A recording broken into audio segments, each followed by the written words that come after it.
Hello viewers, welcome to my channel AM mathematics. आज हम exercise 1.2 का क्वेश्चन नंबर 5 देखेंगे। क्वेश्चन नंबर 5 कहता है चेक वेदर 6 की power n can and with the digit 0 for any natural number n। मतलब इसमें हमें क्या करना है इस क्वेश्चन में कि 6 की हम जो पावर है n की ऐसी वैल्यू, कोई वैल्यू n की ऐसी है क्या जिसके लिए लास्ट में डिजिट क्या है, 0 आए। ये चीज़ हमें चेक करके बतानी है कि आती है या नहीं आती है। अब इसको समझने के लिए हम ये देखेंगे, हम कोई एग्जांपल मैं आपको बताती हूँ कि 0 कब आता है, किस डिजिट में 0 आएगा। जैसे अपन सपोज कर लें कि कोई एग्जांपल है अपना 1000 है। जैसे अपना ये है 1000, कोई नंबर है 1000। अब इसमें क्या है, इसमें लास्ट में क्या आ रहा है, 0 आ रहा है। तो 1000 एक नंबर है, इसमें 0 आ रहा है। इसके अगर हम फैक्टर करें तो क्या होगा, इसके 1000 के अगर हम फैक्टर करते हैं तो 2 5 जा 10, 0 0 आ गए। अब 2 से वापस किया तो 2 2 जा 4, 1 इधर गया तो 2 5 जा 10, 250 आ गया। फिर ये 2 से जाएगा, 2 1 जा 2, 2 2 जा 4, एक इधर गया तो 2 5 जा 10। अब ये 2 से नहीं जाएगा, किससे जाएगा, 5 से। 5 2 जा 10, 2 इधर गया, 5 5 जा 25।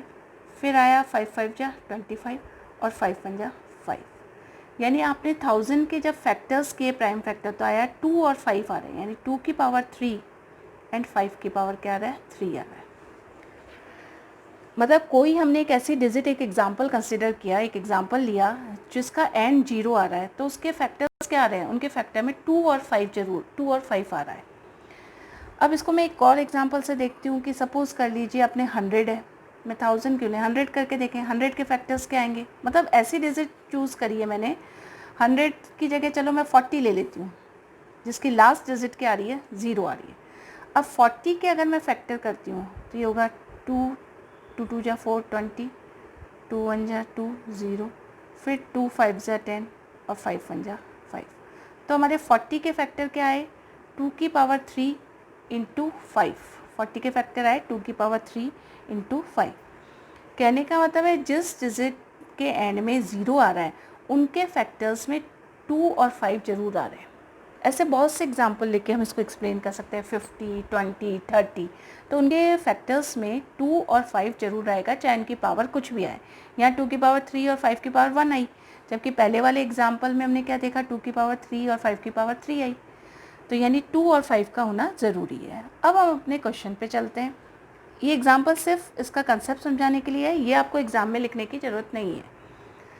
हमारा आप क्वेश्चन को हम वापस समझते हैं कि चेक वेदर 6 की power n can and with the digit 0। कि 6 में 6 की पावर n है, n की हम कोई भी वैल्यू रखें तो क्या ये पॉसिबल है कि 0 आएगा उसके एंड में, ये हमें चेक करना है कि आता है या नहीं आता है।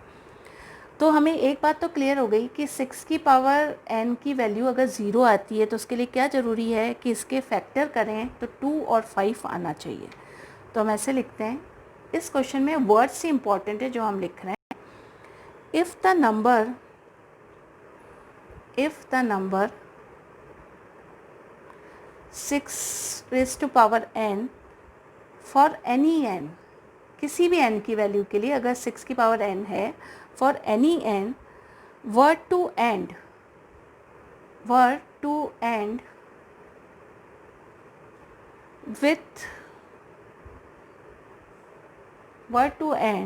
with the digit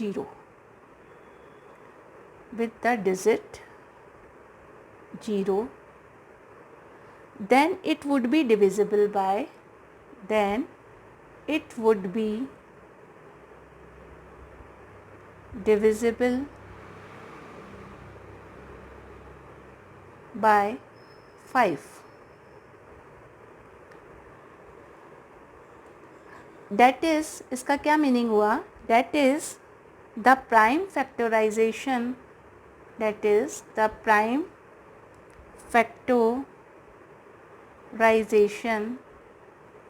of 6 raised to power n would contain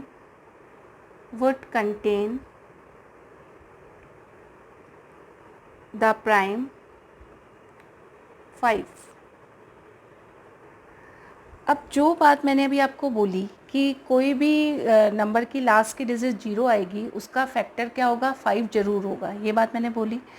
तो हमको इसी चीज़ के हमने वर्ड्स में लिखा है कि अगर 6 की पावर n है, n की किसी भी वैल्यू के लिए अगर इसकी डिजिट लास्ट डिजिट 0 आती है, यानी 6 की पावर 2 रखा तो क्या आया, 36 आया। 6 की पावर 3 रखा तो 36 इंटू 6 कर देंगे, यानी 6 को 3 टाइम्स कर देंगे। तो n की ऐसी वैल्यू जिसके लिए लास्ट डिजिट 0 आती है, तो उसके लिए क्या ज़रूरी है कि ये जो नंबर आएगा ना 6 की पावर n, ये किससे डिविजिबल होना चाहिए, 5 से। या हम इसका उल्टा कह दें कि इस 6 की पावर n के फैक्टर में 5 जरूर आना चाहिए। That is the prime factorization of 6 raise to power n would contains the prime 5। अगर 5 आता है 6 की पावर n के फैक्टर करने में तो 0 आएगा, नहीं तो 0 नहीं आएगा। ये बात हमने समझी।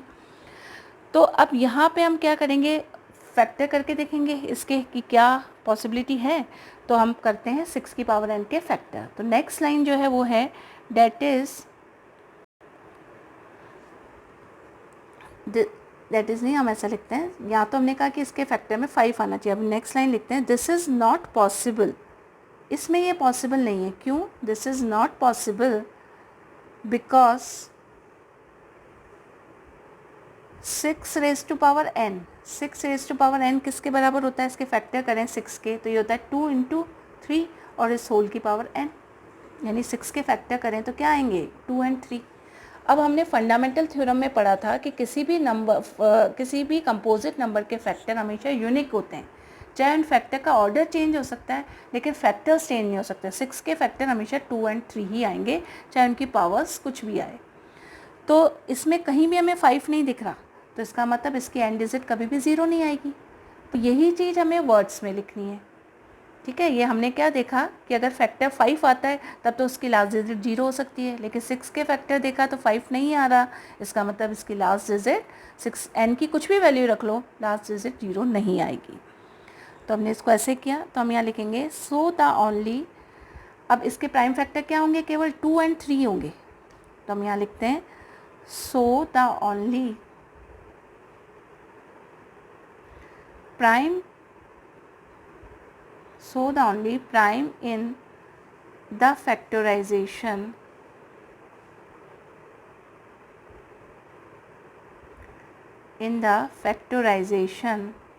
of 6 की पावर n is 2 and 3। 6 की पावर n के दो ही फैक्टर हो सकते हैं, वो क्या हैं, 2 and 3।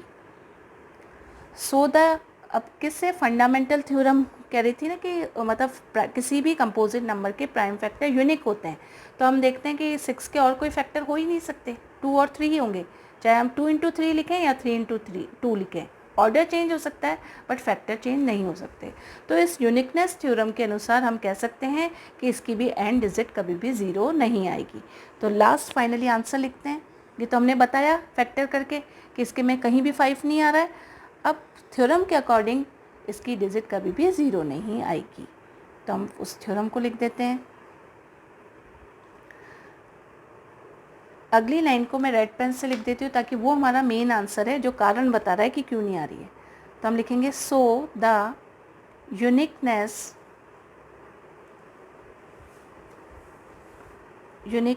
Of the fundamental theorem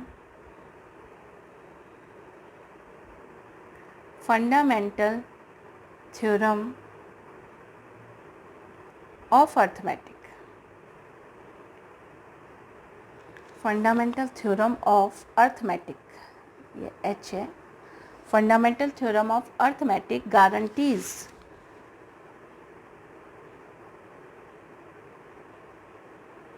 that there are no other primes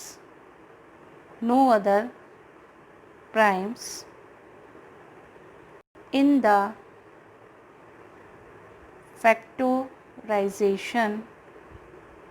factorization of 6 raised to power n. So there is no natural number n for which no natural number n for which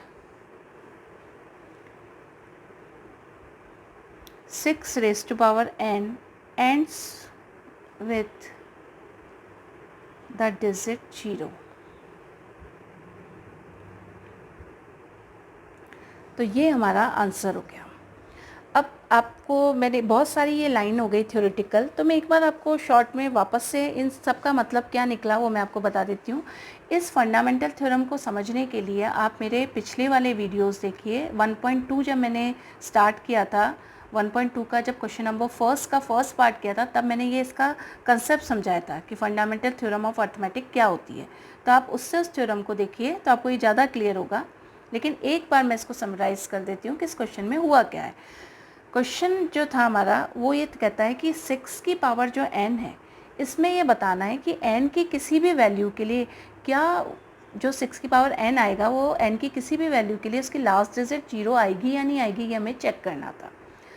तो मैंने आपको यहाँ बताया कि किसी भी number की last digit 0 आएगी तो वो क्या होना चाहिए, 5 से डिविजिबल होना चाहिए अगर उसकी लास्ट डिजिट 0 आती है। तो इसी चीज़ को हम उल्टा कहें तो हम ये बोलेंगे कि अगर नंबर के फैक्टर में 5 आता है तब तो वो क्या होगा, उसका एंड 0 से पॉसिबल है।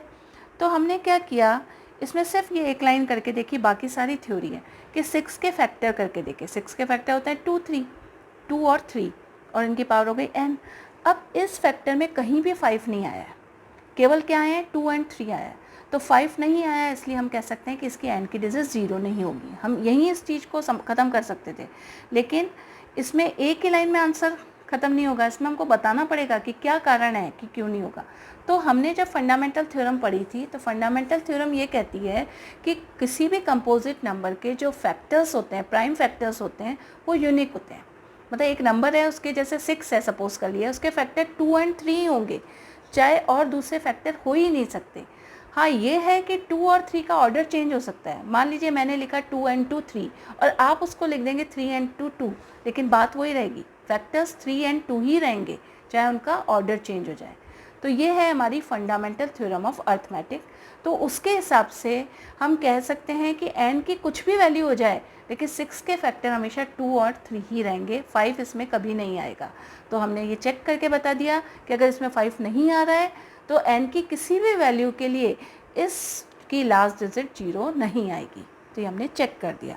तो हमको जो ये लास्ट लाइनें लिखी है मैंने सोर्स से लेकर यहाँ तक का, ये बहुत इंपॉर्टेंट है। ये कारण बताता है कि क्यों नहीं हुआ। हमें सिर्फ 2 ये लाइन करना इंपॉर्टेंट है कि एक तो ये फैक्टर करके बता दिया हमें और ये लाइन लिख दी। तो ये हमारा क्वेश्चन इस तरह से सॉल्व होगा। इस क्वेश्चन में फिर भी आपको कोई प्रॉब्लम है तो कमेंट सेक्शन में जाके लिखिए, मैं उसको सॉल्व करूँगी। और मेरे चैनल को लाइक कीजिए, सब्सक्राइब कीजिए एंड शेयर कीजिए। Thank you.